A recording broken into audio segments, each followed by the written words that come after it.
News conference going on right now with Mayor Lyda Crewson and the police chief Lawrence O'Toole. Let's go to that news conference now.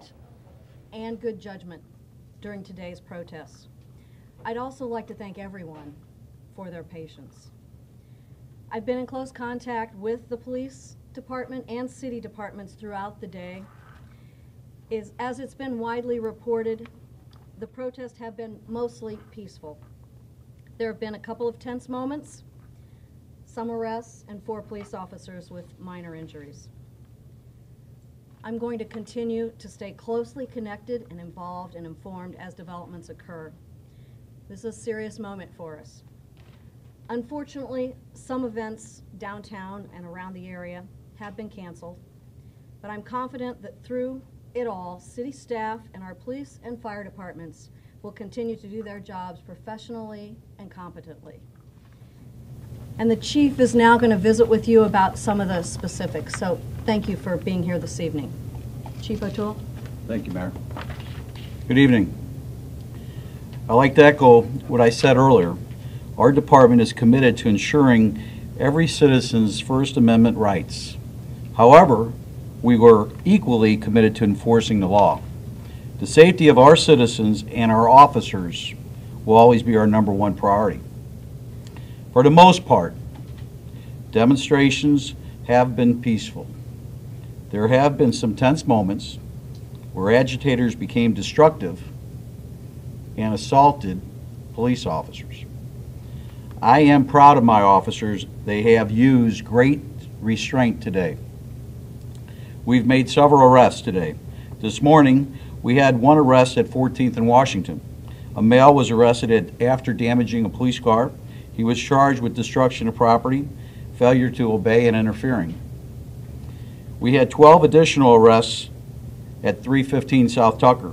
The charges range from assault second on a law enforcement officer, failure to disperse, interfering, and peace disturbance.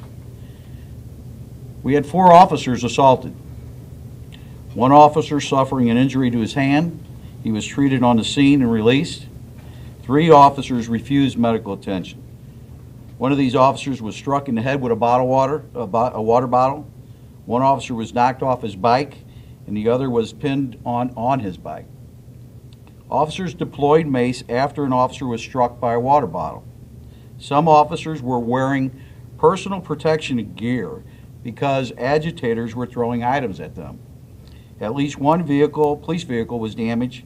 We ask that anyone who wishes to report damage to call the police. We are committed to keeping the media and the public updated with any new information. Please follow our department's Twitter account for updates. Thank you.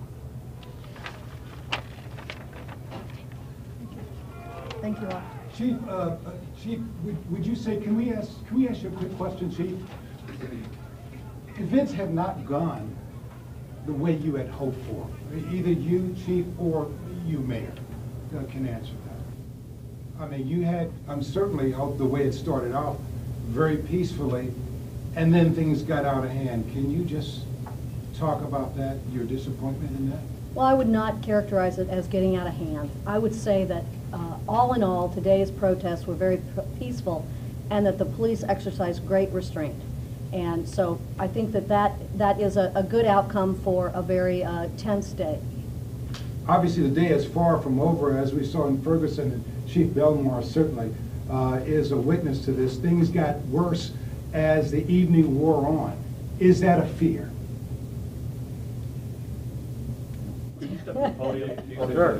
Sure.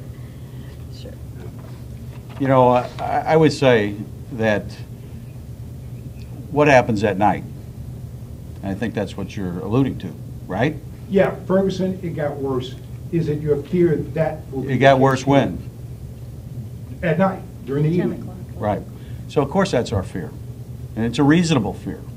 So we know that there's a lot of events that are happening in the city, and like what we've done today, we've taken those necessary precautions. We've had many planning sessions, and we have a plan in place for just what we've said all along: to 1, allow for people to exercise their constitutional rights peacefully, but also, in case there would be violence, are destruction.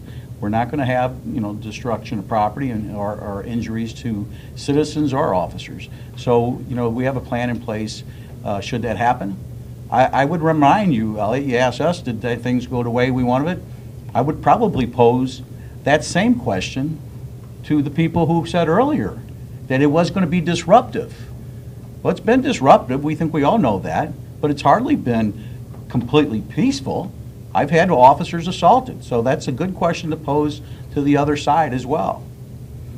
Madam Mayor, I know you were an alderwoman when Ferguson happened, and you weren't necessarily in the executive office, but I'm curious what things that maybe you did differently either before or now than the previous administration, because as you know, even though the majority of protests were in Ferguson, there were some major ones in St. Louis that caused some property damage. So I'm interested to hear anything that you've done differently that's notable.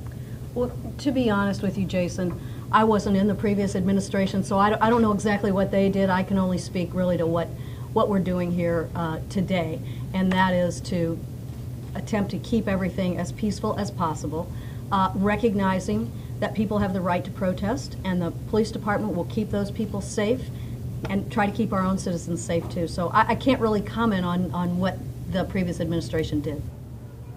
Chief, could I ask, since during Ferguson there was one particular major hotspot where most of the confrontations took place and the protests took place, this time around we're not quite sure where that will take place. There may be a crowd in the Central West End, the courthouse, maybe here at the police department. Are you confident you have enough resources, enough personnel to deploy them to all the different locations that you may need to? Yeah, like I said, we've put a great plan together. We have a lot of resources.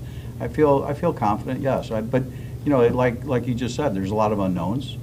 So we expect other locations, and we have a plan, and I think that we're pretty confident with our plan. This is a question perhaps for both of you. I saw Governor Graves entering the building earlier. What kind of communication have both or either of you had with the governor about how to handle this? Take that one.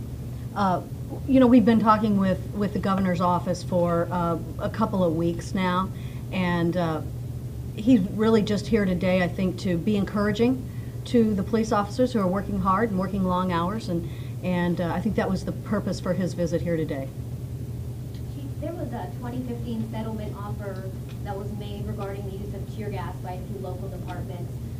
Has any of that criteria been followed today? I believe it was, let the protesters know before you deploy the tear gas, give them room to retreat from it. Is that underway currently? A lot of our footage can't really tell for things. Well, but also in that order was that if officers didn't have the time to give those orders because they were under attack, we would be allowed to deploy chemical munitions. And so we're following the judge's order from there.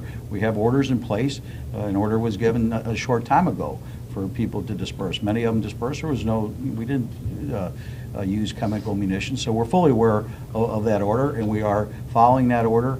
But again, that order also contained language in there that said if there's not time for that because we're under attack, that we can utilize chemical munitions.